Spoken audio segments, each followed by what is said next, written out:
In our access control policies, in our rules, we can specify the action we want to have taken place when there's a rule that's matched. In this nugget, we're going to take a look at what those action options are and what they mean to the traffic that may or may not make it through the firewall. And the carpenter's rule is a good one to follow when implementing access control policies. Let's make a plan, and then we'll implement that plan. And along the way, we'll take a look at each of the actions as part of our rules to help reinforce what they do. So let's get our bearings here. Here's our FTD appliance, FTD1. And let's set up a rule that says if traffic is coming in on an interface associated with the inside zone, and that traffic will be routed out an interface associated with the outside zone, and if the protocol is ICMP and the destination is 8.8.8.8, let's go ahead and use the action of block. Which means if Bob right here at this computer is trying to do an ICMP, and that means, well, you know what, let's make it more granular, because ICMP may be important for other things with that address. Let's make it an ICMP echo request, a ping request. So if a ping request is seen coming in this interface and going out the outside zone on an interface there, and it's destined to 8888, then we'll go ahead and block it. And basically to the firewall, block means drop it. And let's also consider the implications of doing a block. The traffic is dropped, yes, but what it also means is that we can't hand it off to further file inspections and intrusion prevention system inspections, because if we block the traffic, it pretty much at that point is done. We're not sending it to any further processing for analysis.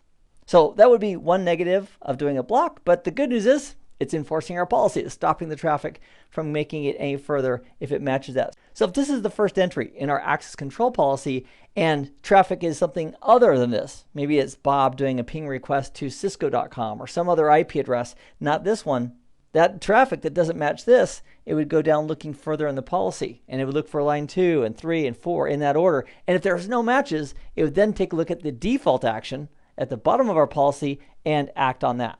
And currently our default is discovery, which means it's going to go ahead and do discovery for host profiles and continue to let the packet go forward.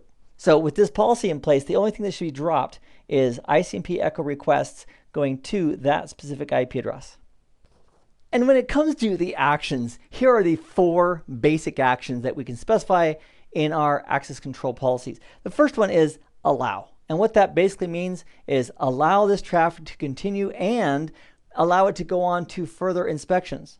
So if we have a policy for file and malware analysis, and or if we have a policy for IPS that's included as part of our access control policy, any rules that say allow are permitting that traffic to make it to those additional inspections. And upon further analysis, it may be IPS that drops it based on malicious traffic or something else. But from an access control policy, the allow is meaning go ahead and forward it to the next thing in the path as far as processing that packet. Another action that we can specify for a rule is trust. And this basically is saying to the firewall, dear Mr. Firewall, you've had a long day. You've got a lot of stuff that you can do as far as processing and analyzing and inspecting traffic. You know, for this traffic that matches this rule with the action of trust, just do your basic routing and forwarding. Forget any of that analysis. Just go ahead and forward it. Now, this might be a great application for a backup server. So if we know we're doing certain backups in large amounts of volumes, we could specify that traffic in a rule and then say to trust it between this IP address and that IP address and these protocols. And that way we're going to save our firewall a lot of effort in the fact that it doesn't have to analyze all that traffic from those 2 devices or those sets of IP addresses because of a backup that happens every night or twice a week or whenever it happens. Another great application of that would be voice over IP traffic. We don't want to slow down the data plane for traffic for voice over IP, so we could go ahead and set that up as a rule to match on that traffic and say trust. And that way the firewall wouldn't have to waste any energy or time or slow that traffic down as voice over IP devices communicate directly with each other going through the firewall. Another action we can specify for a rule is monitor. Now, monitor is like almost passive in nature, and all it says is, I want to go ahead and log this. So it's logging the end of connections whenever that rule is matched.